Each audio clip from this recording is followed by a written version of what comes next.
But what if I told you that Israel is right inside this room right now? All right. Amen. Amen. Oh, yeah. What if I told you that Israel is sitting right inside the seats inside this place right now? Amen. Amen. Would you believe me? Yes, sir. Would.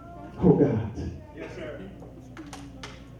We have an identity problem that's inside the church, and it starts with us. Amen. Right? I'm going to line it up here.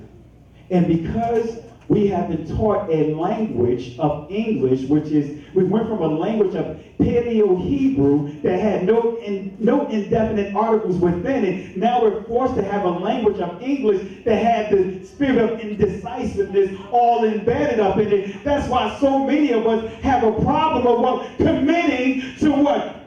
Holiness. All right. All right. Oh God. Got a couple of books up here. And I'll pass it around. Right. This right here is called the Jewish Almanac, written in 1980. I'll just read it real quick and I'll pass it around so you can see for yourself, because it's all about what? Showing facts. Right. It says, strictly speaking, it is incorrect to call an ancient Israelite a Jew or to call a contemporary Jew an Israelite or a Hebrew. Now, Zondervan, Compact Christian Dictionary. Right? Do you want me to read what it says about him and then I'll pass it around?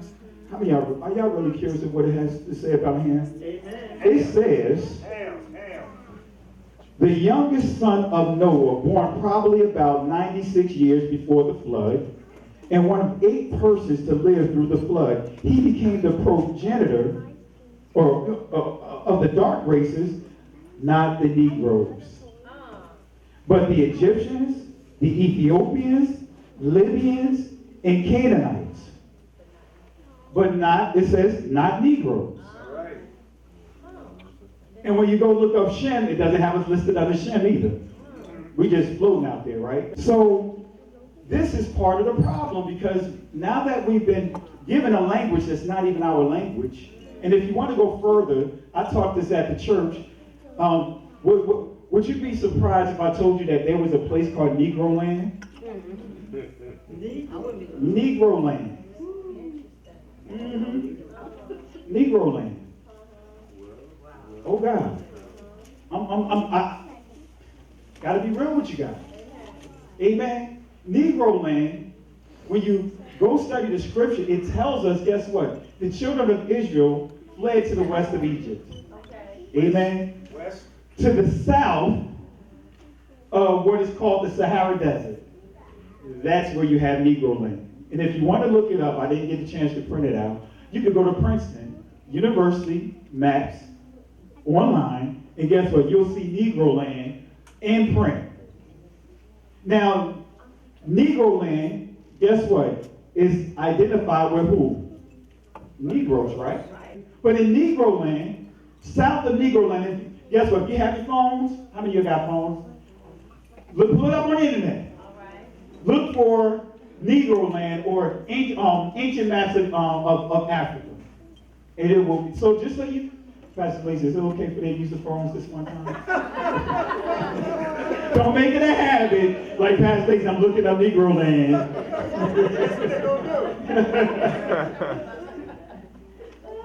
So you won't think I'm going crazy up in here. Right? Now, on that map, right, Negro Land is north of Guinea, right? But in Guinea, on the coast, you see where the slave coast is, towards the center of Guinea. Now, if you pull that map up, you're going to see a river that says Ouida. W-H-I-D-D-A.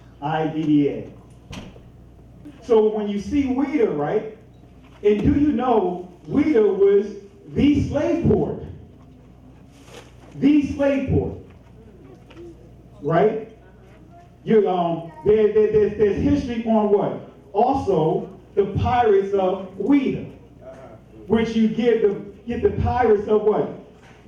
The Caribbean or Caribbean, however you want to pronounce it. That's where they took. That's where they got the story from. But do you know what Ouida means? Ouida means Judah. When you have a business, Guess what? If you have a fish market, your name of your business is going to be associated with what? Fish, right? If you have a market, a sports store, guess what? The name of your store is going to put the emphasis on what? Sports. Sports, right? If you have a suit or a clothing store, your business is going to have the emphasis expressing what? So guess what? There's a reason why they named that port Judah.